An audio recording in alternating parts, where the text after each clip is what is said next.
got an interview with Tasneem Chopra from the Islamic Museum of Australia coming up very soon, just after this little announcement. You're tuned in to Hullabaloo here on Triple R with me, Sarah, and on Sunday 6th of March, the Islamic Museum of Australia will be holding its annual fundraising gala dinner at Bell City in Preston. And the Islamic Museum of Australia was founded in 2010 with the purpose of establishing the first museum of its kind in Australia, and to showcase the rich artistic heritage and historical contributions of Muslims in Australia and abroad through the display of various artworks and historical artifacts. But here to talk about the museum and the upcoming fundraiser as well is Tasneem Chopra, Senior Curator at the Islamic Museum of Australia. Thank you so much for joining us today. Thanks for having me, Sarah. No worries. Now, I mentioned just before that the museum was founded as a not-for-profit foundation in 2010, but it officially opened early in 2014. Is that a bit late? Muslims have a long history in Australia. It's interesting that a cultural centre like this was only opened a few years ago. Why is that?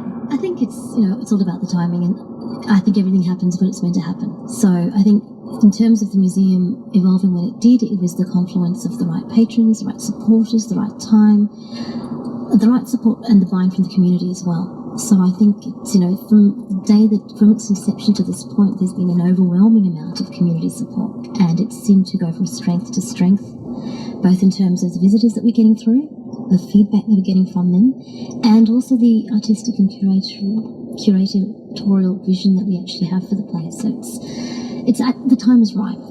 And to coin the phrase of Prime Minister, there's never been a better time to be curating museums. Yeah, absolutely. And I guess, can you tell me a bit about the range of Islamic arts covered in the museum? I understand that it's incredibly broad. It is. It's a very broad spectrum. And I should probably preface this by saying the experience for the museum visitor is a predominantly positive one, which, when you compare that to the narrative of the way Muslims are perceived in the public, which is quite negative, this is a welcome space. So there's a variety of, there's essentially 5 galleries. We have the faith gallery, which is all about aspects of faith. There's the architecture gallery. There's civilizations, or contributions to civilizations, which are inventions of the Muslim world. There's art, and there's also the Australian history. So, and what that is, to what Australian Muslims have contributed to history of Australia, and the fact that their presence in this country predates that of Cook.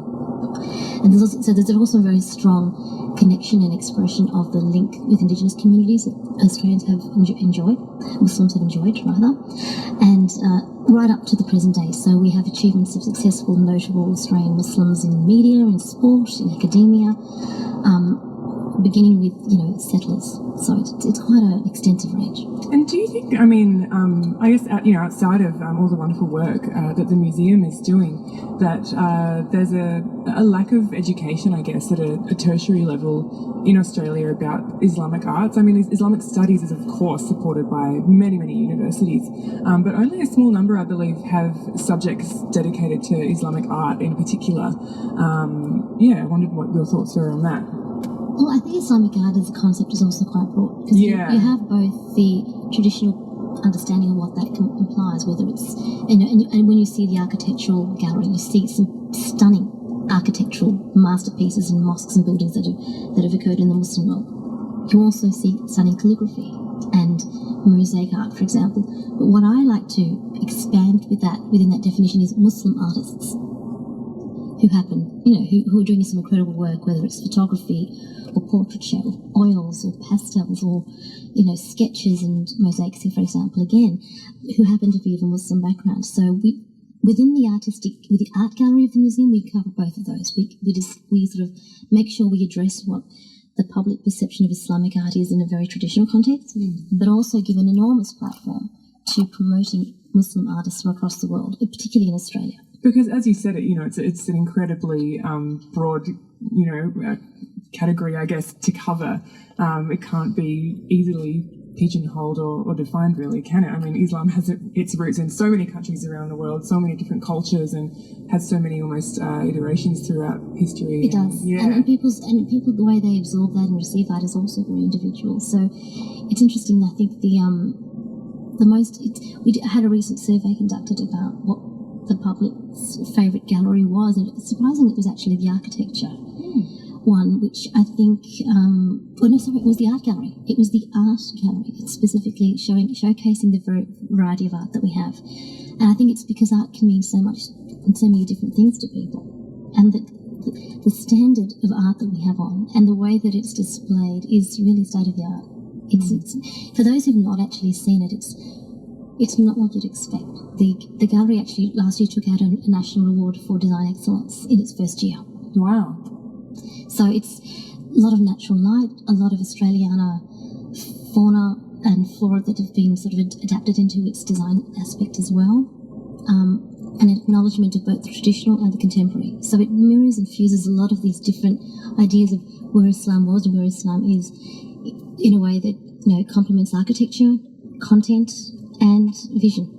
I was going to ask actually about the architectural design of the museum because it's a striking building. It is. And I'm guessing, it's very much a significant sort of structure with the glass box and the passage that adorns the exterior as well. There's a lot of use of natural light.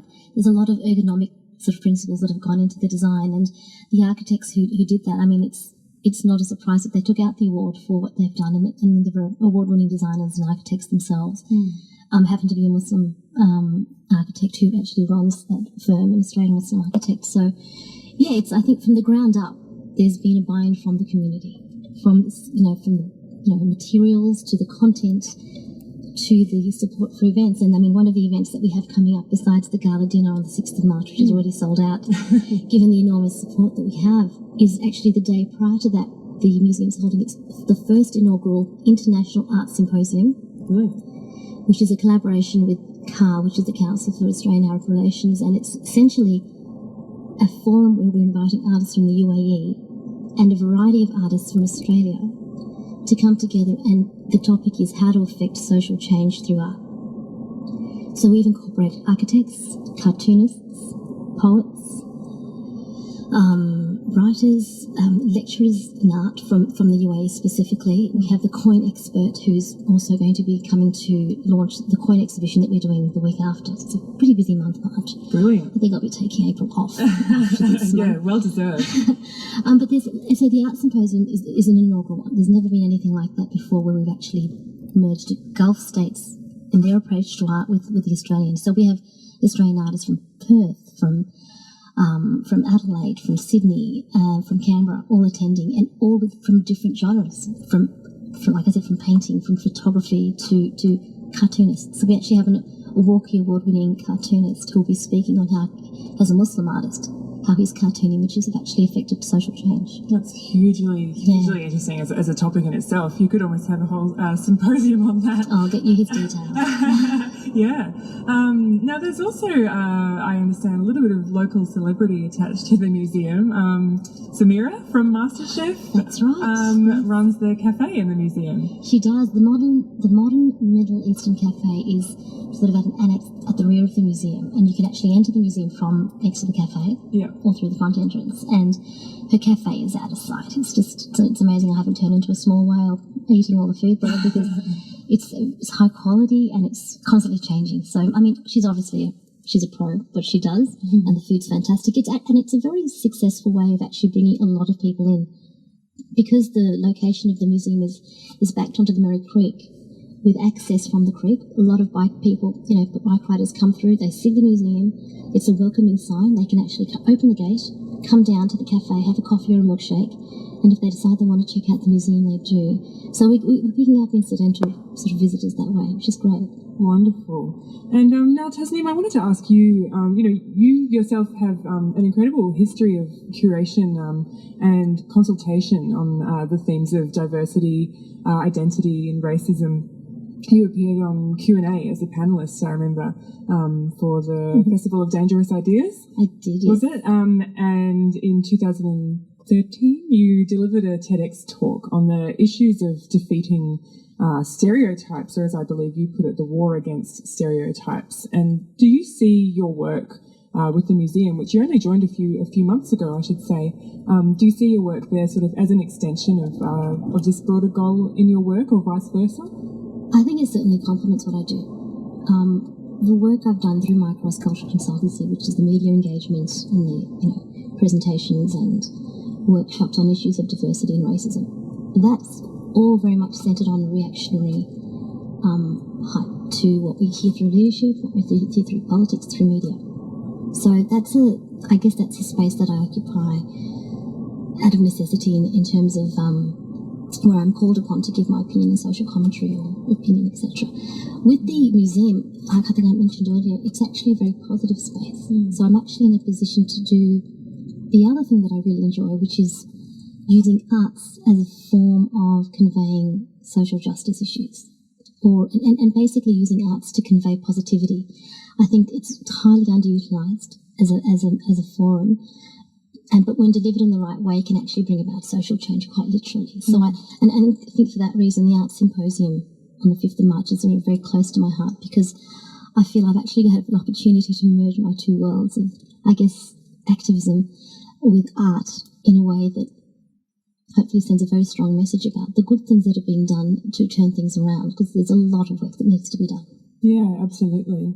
And so much good work, of course, coming from the Islamic Museum of Australia. If you have just tuned in, I'm here with Tasneem Chopra from the Islamic Museum of Australia. She's the senior curator there. And just before we go, I wanted to, I know you said the fundraiser's sold out, which is amazing for you guys. But if anybody wants to, I guess, support the museum, what is the best way to do that beyond visiting? Beyond visiting, look, we do, obviously donations are always welcome, and if you visit our website, which is the islamicmuseum.org.au, you can actually find out all the details. And one of the other things we do have coming up, which I mentioned earlier with regards to the coin expert, is we're having the first ever Islamic coins exhibition.